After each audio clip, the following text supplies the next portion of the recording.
Right now, another day, another commute home, and for SEPTA riders, it is the second weekday in round one of SEPTA's doomsday cuts, and for many, that means a challenge to just get home. This is a live look at traffic across Philadelphia, the Platte Bridge, the Parkway, and South Philly.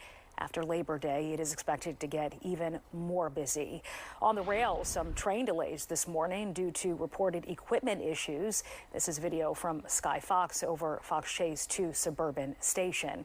Delays and alternate routes, riders are trying their best to manage through all of it. So, Shayna, what did you see out there today?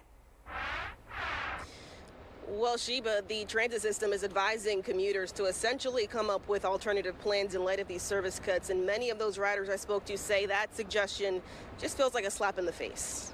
What do you mean make plans early? You're cutting the 19, you're cutting the 8, the 33, you're cutting like all these influential buses that a lot of people take every single day. Frustrations continue to mount as the Philadelphia area faces the second weekday commute with the new realities of the SEPTA service cuts in place, leaving many with no choice but to make a plan. They say just find a way. If you want to find a way, then put them people back to work, put them buses back in rotation. Sunday, the transit system implemented its first phase of cuts, eliminating 20% of its service, in addition to slashing 32 bus routes and reducing metro and rail lines to address their $213 million budget deficit. With less SEPTA service, officials are now urging the more than 700,000 customers to have a backup plan. A lot of people do Uber, a lot of people do Lyft, carpool if you can. But that's always sometimes can be an inconvenience as well or whatever, because who has $20 to $30 to be spending every day or back and forth? Which is why lots of riders say the suggested alternatives are just not financially realistic.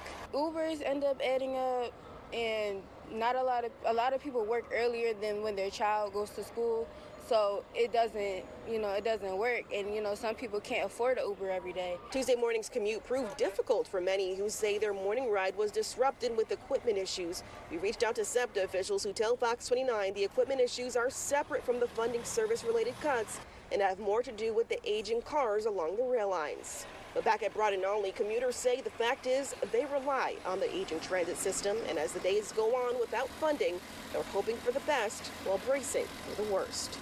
People can't make their livelihood if they can't get to work. A lot of people can't afford the gas or cars right now with the way the economy is. Cars cost a lot, gas costs a lot.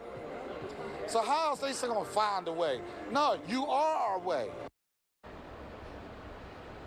Now, starting next week, the paper rides for SEPTA riders will go up to $2.90, and the monthly Trans Pass will go from $96 to $116, essentially leaving riders to pay more for less service. And that's really just the reality unless that crucial funding, SEPTA says, comes in to make sure we can go back to normal. This is what they're facing. Sheba.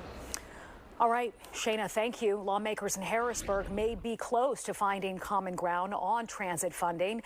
Governor Josh Shapiro now says he is open to using money from the Public Transportation Trust Fund to help SEPTA reverse its service cuts and get PA transit agencies back to financial stability. The idea was first floated by Republicans in the state Senate. It failed in the Democratic-led House.